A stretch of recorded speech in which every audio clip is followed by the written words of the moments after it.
dramatic. Long story short, I went to do the hike completely unprepared, thinking that the whole path would be lit. When I alighted from the taxi, I was so shocked to see the path completely black. Okay, there were a bit of lights at the entrance, but afterwards it was completely pitch dark. And I remembered feeling very lost, not knowing what to do next because I only had my food, water, and phone. There were a few hikers here and there, even though it was at 4 a.m., but they were all going to a different trail. And I was really very fortunate to have subsequently approached a group of Ajushis who gave me one of their torchlights when they found. 새벽 4시 여자 혼자 산길을 오른다고 하면 여러분은 어떤 생각이 드시나요? 대부분의 나라에서는 상상조차 할 수 없는 일일 겁니다. 그런데 오늘 소개할 이 외국인 여성은 그걸 실제로 해냈습니다. 게다가 한국 여행 이틀째 되던 날에 말이죠. 싱가포르에서 온 이 여성은 인생에서 가장 힘든 시기를 지나던 중 한 달 동안 한국을 홀로 여행하기로 결심했습니다. 인천공항에 도착한 첫날부터 그녀의 여정은 시작되는데요. 공항을 빠져나오자마자 그녀는 곧바로 유심 카드부터 챙겼습니다. KT 부스에서 QR코드 하나만 보여주면 순식간에 개통이 끝나는 시스템에 여행 첫날부터 편리함을 실감했다고 하는데요. 티머니 카드까지 챙긴 뒤 그녀가 향한 곳은 강원도 속초였습니다. 그런데 인천공항에서 속초까지 직행버스가 없다는 사실에 조금 당황했다고 합니다. 동서울 터미널에서 환승해야 한다는 안내를 받고서야 무려 4시간에 걸친 이동이 시작된 거죠.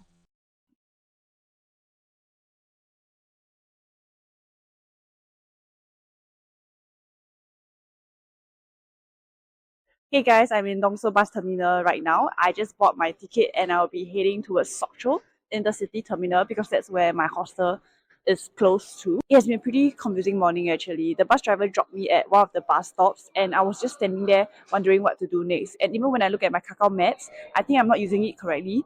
I did not know how to find my way to the actual bus terminal. I had to ask one of the passerbys who gave me directions to this place. But anyway, Dongso Bus Terminal is a great building. 밤을 꼬박 새운 비행 탓에 눈 밑에는 짙은 다크서클이 자리 잡았지만 그녀의 표정에는 낯선 여정에 대한 설렘이 더 크게 묻어났습니다. 우여곡절 끝에 속초에 도착한 그녀는 짐을 풀자마자 노을을 보기 위해 영금정 정자로 향합니다.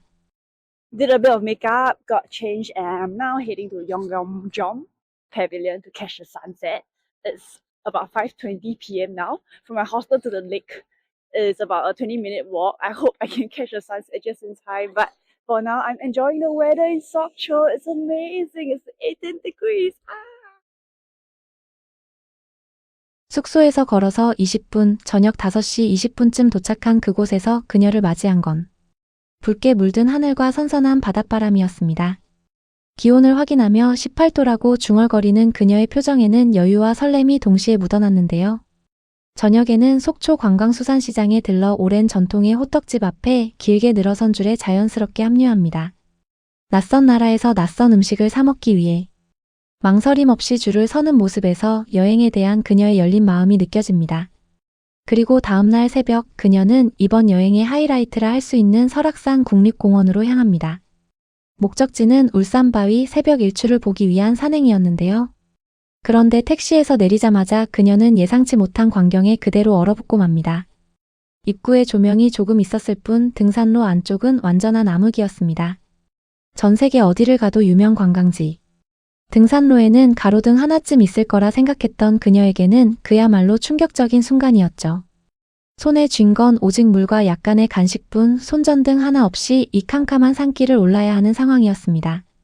그런데 이때 뜻밖의 도움의 손길이 나타납니다. 우연히 마주친 한 무리의 한국인 아저씨들이 그녀가 아무런 장비도 없이 혼자라는 걸 알아차리고는 선뜻 손전등 하나를 건네준 겁니다.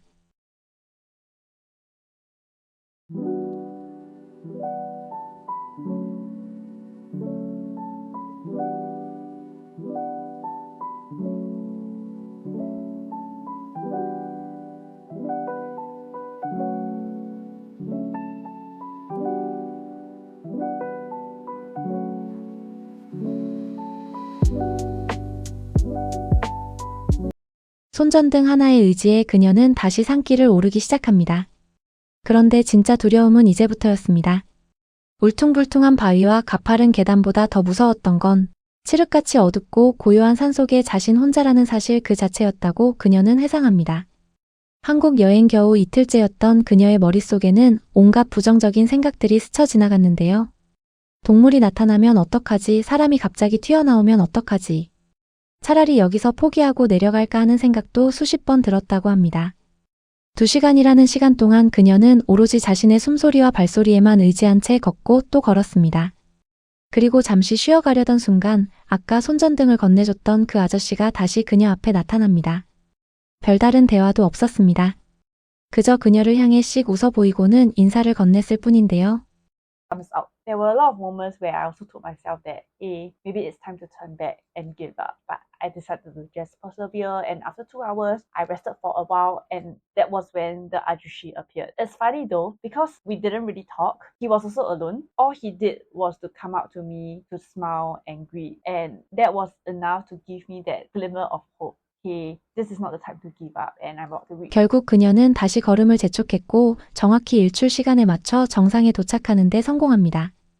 두 팔을 활짝 벌리고 산 아래로 펼쳐진 풍경을 바라보는 그녀의 얼굴에는 몇 시간 전의 두려움은 온데간데 없이 사라지고 벅찬 감동만이 남아 있었습니다.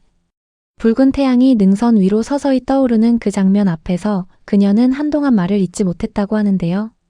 일출을 만끽한 그녀는 이어서 흔들바위와 권금성 일대까지 부지런히 발걸음을 옮깁니다.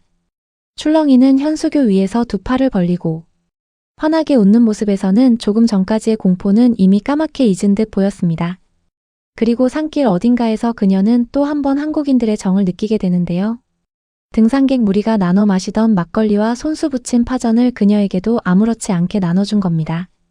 처음 보는 외국인 여행자에게 자리를 내주고 음식을 건네는 모습에서 한국의 산이란 단순히 오르는 곳이 아니라 사람과 사람이 정을 나누는 공간이라는 걸 새삼 느꼈다고 하는데요.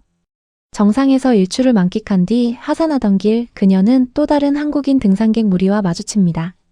그런데 이들은 마치 오래전부터 알던 사이인 것처럼 그녀를 대했는데요. 직접 싸온 음식을 나눠주고 쌀쌀해진 날씨에 입고 있던 겉옷까지 벗어서 걸쳐주는 한국인 아저씨 아주머니들. 마치 오래전부터 알고 지낸 딸을 대하듯 그녀를 챙기는 모습이었습니다. 한국에서는 그저 자연스러운 정 그 자체였던 겁니다. 그녀는 훗날 이날의 경험을 이렇게 회상합니다. 만약 그때 포기하고 내려갔더라면 손전등을 건네준 아저씨도 자신을 딸처럼 챙겨준 등산객 무리도 만나지 못했을 거라고요. 그녀는 영상 말미에 이 산행에서 정말 많은 인생의 교훈을 얻었다고 말하며 활짝 웃어 보이는데요. 포기하고 싶었던 순간마다 낯선 이의 손전등과 미소, 그리고 따뜻한 음식 한 그릇이 그녀를 다시 일으켜 세웠던 겁니다.